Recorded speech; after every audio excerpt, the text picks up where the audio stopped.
Connaissance, recherche, sciences, mathématiques, théorie, physique, philosophie, conférences, archéologie, nature.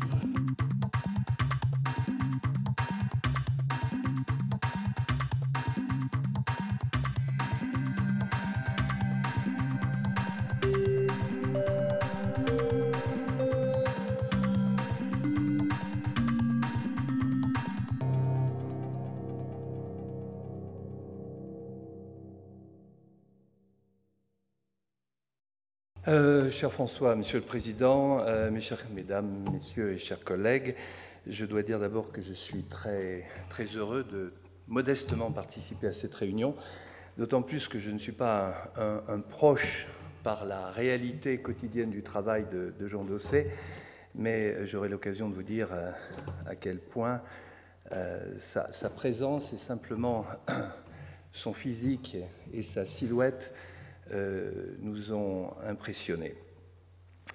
Paradoxalement, j'évoquerai la mémoire de Jean Dosset d'un regard lointain parce que je ne suis pas un Parisien et donc mon cursus, mes recherches m'ont conduit loin de cette ville brillante et qui était déjà brillante dans les années 50 puisque justement j'ai eu l'occasion de travailler avec une autre personne et je vais ensuite rejoindre Paris, mais vous allez voir pourquoi je commence ici, et qui est ce médecin qui a réalisé la première transplantation et qui est John Philip Merrill à Boston, qui est un néphrologue et qui a cherché la clé la plus simple pour marquer ce point historique, qui est de faire une greffe entre jumeaux.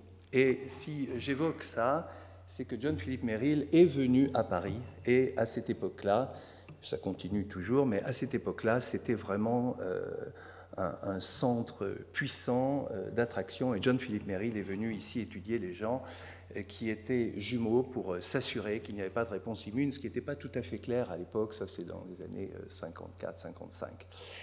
John Philip Merrill, qui est décédé dans des circonstances dramatiques, c'est un grand sportif, il est tombé de son bateau. Et autre chose dramatique dans sa vie, il était aussi le médecin qui était dans l'avion qui a lâché la bombe sur Hiroshima. Et on est donc au centre d'une histoire dans toute sa complexité.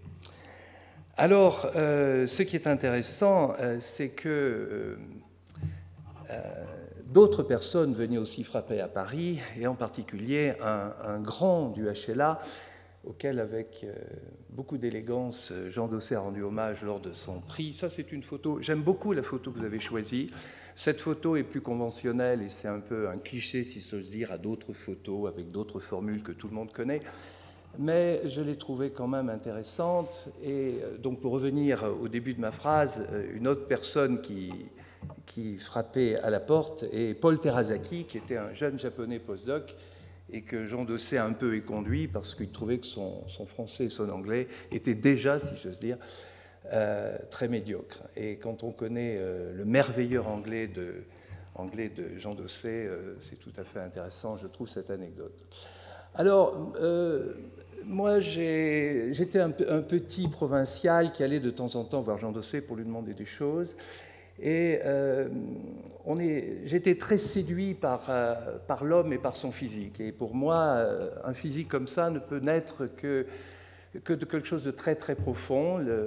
La photo que vous avez est encore plus belle parce que l'âge a travaillé le physique, mais il y a ce front qui n'est jamais hautain, mais qui est très haut. Il y a ce regard qui est une énorme autorité, je trouve. La voix et le regard avaient une autorité extraordinaire au téléphone, en particulier, parce que c'était difficile de l'approcher quelquefois.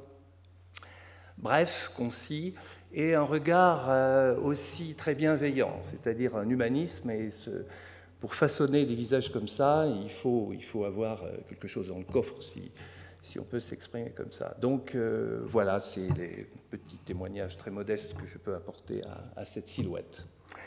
Alors, maintenant, passant après Eliane, qu'est-ce que je peux vous raconter qui puisse vous passionner ? J'ai décidé de ne pas parler du passé. Alors d'abord, peut-être que je n'avais pas suffisamment de choses dans le passé, mais enfin, j'ai fait le choix. J'ai fait quelque chose que peut-être Jean Dosset ne connaissait pas parce que ce n'était pas encore bien mis en évidence à cette époque-là, mais je suis sûr que ça l'aurait un petit peu intéressé. Alors de quoi il s'agit ? Il s'agit du fait que, vous savez que Sir Peter Middawa qui est un juif libanais qui est allé en Angleterre et qui a fait une découverte extraordinaire qu'on pouvait induire une tolérance chez la souris à un organe en injectant des cellules donneurs à la naissance, a donc créé ce tsunami dans la science qui allait déboucher vers la transplantation et ouvrir tous les concepts de la tolérance, mais les souris, elles rejetaient à 3 mois. Et ce dont je vais vous parler, ce sont des gens qui ont des greffes issues de donneurs décédés, qui sont totalement mismatch et qui arrêtent leurs médicaments en général parce qu'ils sont incompliants, c'est-à-dire ce sont des gens qu'on ne peut pas garder dans le quotidien de la procédure médicale, qui arrêtent leurs médicaments, qui font des tests très compliqués, puis finalement qui arrêtent. Et vous avez ici les premiers cas qu'on avait rapportés avec d'autres, mais on a maintenant la plus grande série mondiale, ce qui nous permet de commencer à faire un petit peu de mécanique. Vous voyez ici des gens qui arrêtent leurs médicaments et 7 ans après, ils ont une fonction strictement normale. Et maintenant, on a des malades qui sont à 20-25 ans de la greffe. Donc, au début, ces papiers-là étaient absolument impubliables. Les référés ne faisaient des grands discours sémantiques sur la tolérance, car ce n'est pas de la tolérance, et c'était absolument politiquement incorrect de dire que c'était de la tolérance. Donc, on a inventé un terme qui s'appelle opérationnellement tolérant. Alors, vous avez ici la créatinine, des gens stables qui sont greffés, des rejets chroniques, et là, DF, Drug Free Tolerance, et vous voyez que la créate, à 6 ans, là, est à 100, ça ne bouge pas. La créatinine, pardon, pour les non-spécialistes, c'est un témoignage de la fonction rénale. Lorsqu'on analyse de près les malades, en les interviewant de très près, on apprend toujours des choses. La clinique est très utile. Alors on apprend que le processus d'interruption du traitement est toujours très long. Ce sont des gens qui tâtonnent, qui arrêtent un médicament, qui sont étonnés d'aller bien 15 jours après, ils culpabilisent, ils recommencent, etc. Et ils arrêtent souvent en 3-4 ans, quelquefois en 1 an. Mais voilà, ils ne rejettent pas. Mais ce processus de tâtonnement est certainement important et ressemble au processus qui est utilisé dans la greffe de foie. Et je vous donnerai des datas très récents tout à l'heure qui, je crois, vont ouvrir peut-être des possibilités nouvelles. Lorsqu'on regarde aussi la clinique, ce sont des gens qui sont très clairement incompatibles, c'est-à-dire c'est différent des malades qui tolèrent, entre guillemets, parce qu'ils ignorent, parce qu'ils sont HLA identiques, c'est tout à fait différent. Donc là, l'incompatibilité est majeure, ils ont été transfusés, ils pourraient ne répondre que faiblement à ces transfusions. Ce ne sont pas des gens qui sont immunosupprimés de façon aspécifique, ils ne font pas d'infection opportuniste, ils vivent à peu près normalement. Et on avait pu, je vous montrerai tout à l'heure d'ailleurs, qu'ils répondent à des vaccinations à peu près normalement. Alors maintenant, on a 25 malades, ça c'est une série qui n'est pas la dernière série, mais en fait c'est tout à fait équivalent. Et lorsqu'on compare le devenir, une sorte de courbe actuarielle qu'on a à peine le droit de faire avec 20 malades, mais on ne fait pas de comparaison. Lorsqu'on regarde le devenir de ces malades, au moment où ils arrêtent le traitement, on s'aperçoit que certains vont dégrader. Vous verrez qu'ils font une sorte de rejet. Ils ne sont pas tolérants, mais c'est un rejet incomplet, que je vous en parlerai tout à l'heure. Mais vous voyez qu'on commence à perdre quelques fonctions 15 ans après. Et si on compare avec la cohorte de gens qui ont les mêmes caractéristiques cliniques, mettons une moyenne de 6 ans après la greffe, et on essaie de chercher des contrôles, et on s'aperçoit que la dégradation des malades traités, des malades qui correspondraient à ces caractéristiques cliniques, est sensiblement la même. C'est-à-dire qu'il n'y a pas d'évidence que ces malades développent une forme spéciale, et on peut penser que, de perte du greffon, on peut penser qu'il y a une perte fonctionnelle de la fibrose, de beaucoup de choses spécifiques sur lesquelles je reviendrai rapidement. Bon, il est certain cependant qu'il ne s'agit pas de tolérance au sens classique du terme. Ce sont des gens qui développent des anticorps. Et c'est très intéressant aussi de voir que certains malades ont des anticorps antidonneurs pendant une décennie sans développer d'insuffisance rénale, ce qui est un phénomène très intéressant au point de vue de l'adaptabilité cellulaire et moléculaire des cellules endothéliales. Et le type de rejet est particulier. Je montre simplement ça pour insister sur le fait qu'il s'agit certainement d'un groupe hétérogène, et évidemment, il faut plus d'expérience pour y voir plus près. Lorsque on étudie la réponse à une vaccination, par exemple la grippe il y a quelques années, eh bien, les malades qui sont tolérants répondent sensiblement comme les sujets normaux, et vous voyez que les sujets qui sont immunosupprimés à cause de leur greffe ont une réponse très très faible.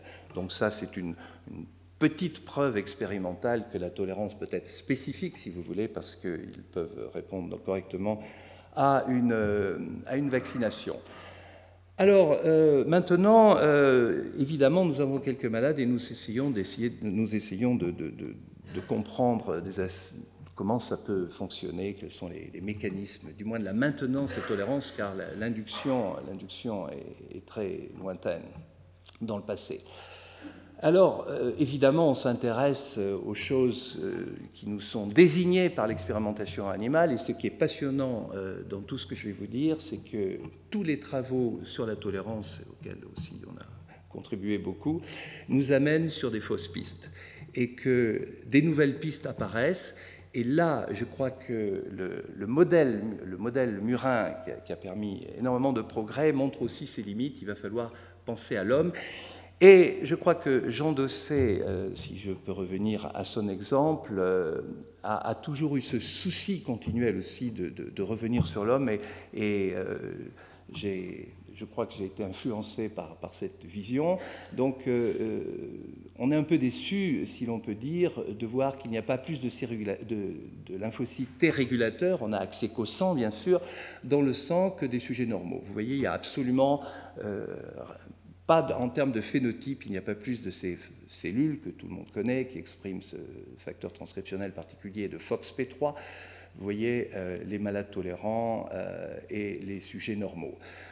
Nous avons fait, à ce titre-là, la première observation d'un défaut du nombre de cellules régulatrices périphériques dans le rejet chronique ici, du nombre de cellules, pas de leur efficacité, mais il n'y a rien sur les tolérants, et lorsqu'on voit le pourcentage d'inhibition dans les tests classiques, l'inhibition de la prolifération de cellules de réaction allogénique, il n'y a rien non plus. Lorsqu'on regarde les CD8, il y a beaucoup de travaux sur des possibles cellules régulatrices CD8, on n'a rien trouvé avec des résultats très très clairs.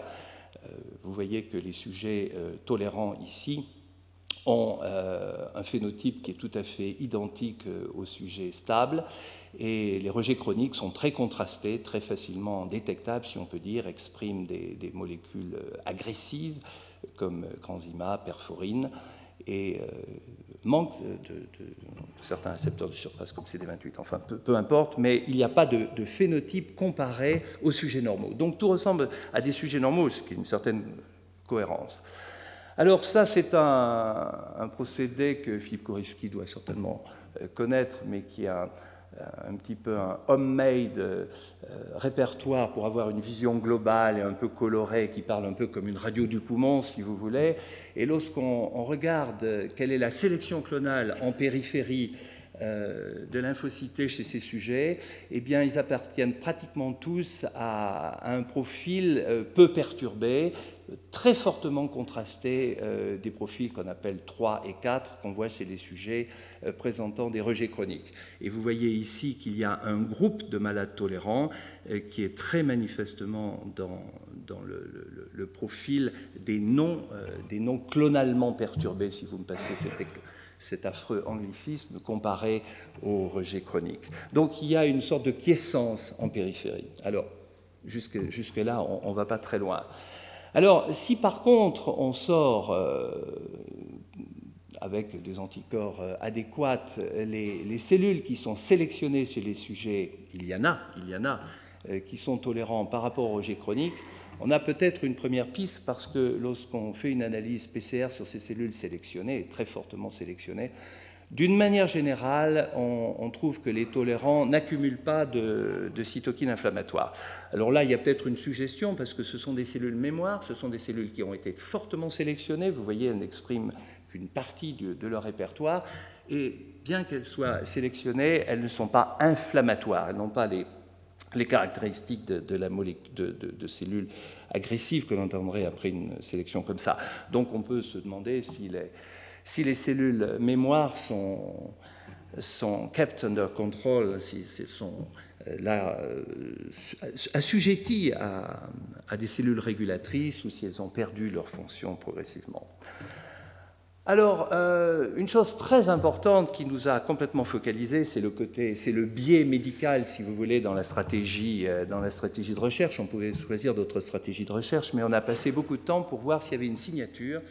Alors, on est à partir du sang, c'est non invasif, on prend une prise de sang, on ne veut pas biopsier ces malades, de toute façon, on en a biopsié quelques-uns, il n'y a pas de cellules, et puis on ne peut pas biopsier des reins qui marchent, éthiquement c'est discutable. Donc, à partir du sang, est-ce qu'il y a une signature qui permet d'assigner après un profil tolérant ou de faible risque et qui serait construit à partir des caractéristiques de ces sujets opérationnellement tolérants et qui permettrait de reconnaître le faible risque chez tout le monde.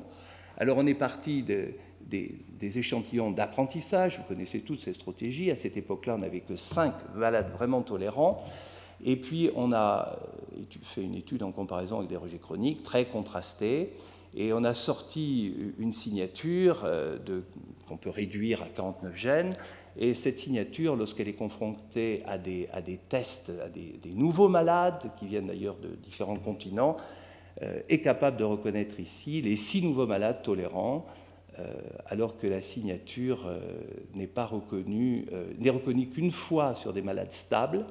Et ce malade est aussi reconnu en PCR après. Ça, c'est la DNA chip, et ça, c'est les PCR des gènes d'intérêt. Et vous voyez ici, il y a aussi un groupe témoin qui est intéressant. Ce sont de nouveaux malades qui sont en monothérapie avec simplement 5 mg de cortisone, donc on peut penser qu'ils sont presque tolérants. Et vous voyez qu'ici, la signature en accroche 40%. Alors le gros problème, c'est qu'après on est limité parce qu'on ne peut pas valider. Pourquoi? Parce que ces malades n'existent pas. Donc, et c'est pour ça qu'on va passer au foie. Mais le gros problème avec le foie, c'est que c'est une histoire biologique complètement différente. Mais vous allez voir, tout aussi passionnante. Enfin, si cet adjectif n'est pas un peu exagéré. Dans cette signature, on a fait des observations qui nous ont mis la puce à l'oreille. On a trouvé que les tolérants avaient une forte signature B. Avec des gènes qui adressent différentes fonctions du B, mais vous savez, sur ces clusters de gènes qui sont bien connus, c'est tout à fait clair qu'ils sont très particuliers du fait du profil transcriptionnel B. Et on avait fait une observation qu'on avait laissée un petit peu de côté il y a longtemps, c'est qu'en fait, sur le plan phénotypique, il y a plus de lymphocytes B dans le sang des sujets tolérants que dans les autres, ce qui était un petit peu paradoxal. Et d'autre part, il n'y a absolument pas de plasmocytes circulants. Alors, on ne prêtait pas beaucoup d'attention avant aux plasmocytes circulants, mais il y a un véritable sens biologique. Et donc, on s'est intéressé ici à ces B. Et on a fait des observations qui sont simplement soumises. Et les premiers reviewings sont un petit peu favorables, mais on a eu 3 pages de discussion sur la sémantique tolérance, donc c'est toujours très très difficile de travailler dans ce sujet, mais c'est aussi passionnant. Et on a vu que d'abord il y avait plus de lymphocytes B circulants en valeur absolue et en fréquence, et que ces lymphocytes B étaient activés, et fortement activés. Alors c'est un système de classification de phénotype classique de lymphocytes B. Et vous voyez ici que les tolérants, par rapport aux stables, au rejet chronique, mais aussi à des sujets normaux, il y a plus de B, il y a plus de B activés, il y a plus de B mémoire, il y a plus de B transitionnels. Et lorsqu'on regarde certaines molécules d'activation qui sont importantes dans la présentation, comme CD80, enfin peu importe, c'est quelque chose de spécialisé, mais qui traduit simplement soit l'activation, soit la capacité de présenter, on retrouve pareil, toujours significatif, alors qu'il n'y a pas beaucoup de malades. Donc c'est quelque chose qui est certainement important. Et plus récemment, on a aussi trouvé que ces malades-là avaient un profil de récepteurs ITAM, ce sont des chemins moléculaires qui adressent le lymphocyte B, disons, vers un profil suppresseur ou un profil quiescent versus un profil agressif. Tout ça est vraiment très grossier, mais ce sont des indications. Et le profil des FC récepteurs est en faveur de l'inhibition. Nous avons aussi trouvé en PCR des gènes qui sont associés à la régulation, qui sont fortement exprimés, et aussi sur le phénotype, des phénotypes de B régulateurs sont retrouvés en périphérie. Alors, il y a là une possibilité, si vous voulez, il y a une voie. Par contre, ces lymphocytes B ne font pas plus de cytokines régulatrices que les autres. Voilà pour les lymphocytes. Donc, on n'est pas allé, voilà pour le rein. On n'est pas allé très loin, mais il y a une piste sur laquelle vraiment on travaille et j'espère qu'on pourra démontrer des choses. Peut-être une des explications du pourquoi du taux des lymphocytes dans le sang est le fait qu'il y a un très fort signal sur le ratio de BAF récepteur BAF étant une cytokine qui joue un rôle fondamental dans la survie des baies. Donc ça, si on fait des animaux transgéniques qui ont ce profil, on a beaucoup plus de baies. Donc ça, c'est peut-être une explication, mais ça ne va pas très loin. Alors il y a certaines personnes qui perdent une fonction rénale 20 ans après. Alors là, on les biopsie et on trouve des choses spécifiques. Et on a 3 malades comme ça qui ont été biopsiés, qui ne sont pas encore en dialyse, mais il y en a un qui est. Et pour les non-spécialistes, je vais rester simple, il y a quelque chose de très particulier, c'est qu'il n'y a pas de dépôt de C4D, qui est un produit de dégradation du complément, qui traduit un conflit anticorps persistant. Alors c'est mal, cette diapo n'est pas meilleure qu'elle pourrait être. Et ça manque tout à fait. Dans le rejet chronique, ça manque, d'autant plus que ces malades ont développé des anticorps. Donc, ils ne sont pas tolérants. Et ici, c'est la fluorescence moyenne des anticorps qui est modeste, mais quelquefois, elle est élevée. Et vous voyez que ce malade-là, lui, est toujours tolérant et il a depuis une dizaine d'années un anticorps circulant. Alors, ce qui est très intéressant ici, et qui cadre avec la piste des B qui pourraient avoir une maturation altérée, c'est que l'essentiel des anticorps sont des IG4. Ce qui est tout à fait inhabituel. Un malade qui fait un rejet chronique, qui développe des anticorps, ne sort pas des IG4. Alors, des IG4 ne fixent pas le complément, il n'y a pas de dépôt de complément dans la biopsie, il y a une sorte de cohérence qui se complète sur les B. Et un défaut du B et du shift du B pourrait avoir un sens biologique, car l'essentiel de la perte du greffon maintenant appartient à la théorie humorale, c'est-à-dire on perd son greffon parce qu'on fait un anticorps. Donc s'il y a un processus qui biaise la différenciation des B et la formation des anticorps, ce processus peut avoir un impact très important sur la durée de la greffe. Alors maintenant, je vais vous montrer une autre histoire, vraisemblablement une autre histoire parce que les mécanismes sont différents, on le sait, et je vais vous le montrer, qui là sont faits en collaboration, mais surtout du côté d'un jeune hépatologue, un quadra, et qui est un type tout à fait extraordinaire, qui s'appelle Alberto Sanchez-Fuyo, et qui travaille à Barcelone, et qui étudie sur des sujets qui ont une greffe de foie, aussi ces signatures et cette tolérance. Alors l'énorme avantage d'Alberto, c'est, tu peux te lever François, lève-toi François, j'ai presque fini. L'énorme avantage d'Alberto, c'est que si un malade qui a une greffe de foie arrête son traitement, il va faire un rejet qui est très facilement détectable, qui peut être traité, qui va habituellement, qui ne va pas impacter, si vous acceptez l'anglicisme, la suite. Alors que si dans une greffe de rein on fait ça, c'est une catastrophe, les gens ne récupèrent pas de leur rejet.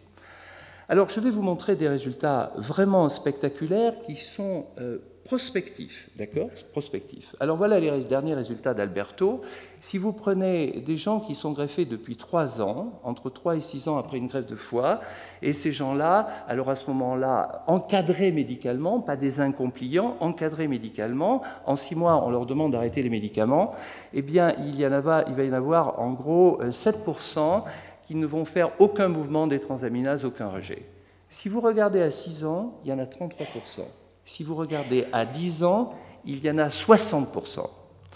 Donc, les greffés de foie à 10 ans, 60% sont traités à vie, certainement sans nécessité. Or, vous savez que la pathologie lointaine est reliée aux immunosuppresseurs de façon presque exclusive, en particulier à cause de la permissivité pour les virus oncogènes. Et je crois que c'est très intéressant. Et ce qu'a fait Alberto, et nous avons publié avec lui au début, mais maintenant Alberto conduit ça autonome de façon spectaculaire, on a pu mettre en évidence qu'il n'y avait rien qui ressemble à la situation dans le rein, mais au contraire, la cellule qui est désignée est une cellule NK, en périphérie toujours. Donc la fenêtre d'observation est très biaisée, c'est du son périphérique. Et vous voyez que les NK sont significativement élevés, différents types de NK par rapport à des sujets normaux. Et il n'y a rien ailleurs, et il n'y a pas de confirmation d'ailleurs sur un premier phénotype. Mais ce qui est très intéressant, c'est que les DNA chips qui prévoient maintenant avec une sécurité, je dirais, très grande, qui va être tolérant, c'est-à-dire qu'une nouvelle ère s'ouvre, on va pouvoir typer ces malades, on dit celui-ci est tolérant, il peut arrêter son traitement. Ça, c'est validé, c'est quelque chose qui va rentrer dans les mœurs très rapidement, grâce à la signature décrite par Alberto Sanchez-Fueyo, et vous voyez que sur les DNA chips, on retrouve les transcrits associés au NK de façon très significative, et il y a donc là vraiment une nouvelle piste. Et c'est ma dernière slide pour vous montrer que nous allons maintenant engager des grandes études européennes et internationales où il y a deux étapes de sélection, une étape clinique qui permet de détecter les malades qui sont a priori à faible risque, et ensuite on peut faire une minimalisation du traitement ou un sevrage du traitement. Avant on le faisait en tâtonnant cliniquement, mais maintenant on a des signatures qui vont nous permettre de dire, en particulier dans le foie, mais pas encore dans le rein, on peut arrêter ou pas. Voilà, ça c'est l'équipe des jeunes qui ont tous de très visages beaux et sympathiques, avec beaucoup d'étrangers. C'est un Serbe, c'est une Britannique, c'est un Italien, c'est un Marocain, c'est un Vietnamien, et avec qui on s'amuse tous les jours. Voilà, je vous remercie infiniment. Je voudrais, sans être pédant, prononcer à la mémoire de Jean Dossé, je voulais le faire au début, ça ne fait rien, je finis, un hommage au classicisme de la silhouette, une phrase qui m'a toujours impressionné, je vous dirai après qui l'a dit, c'est pas moi qui l'ai inventé, mais qui me plaît beaucoup. C'est ainsi en disposa la volonté des dieux, destinant chaque homme à mourir, afin que leur chant restât pour les générations futures. Et c'est un peu comme ça qu'il nous a formatés, si on peut dire. Un peu grandiloquent, mais...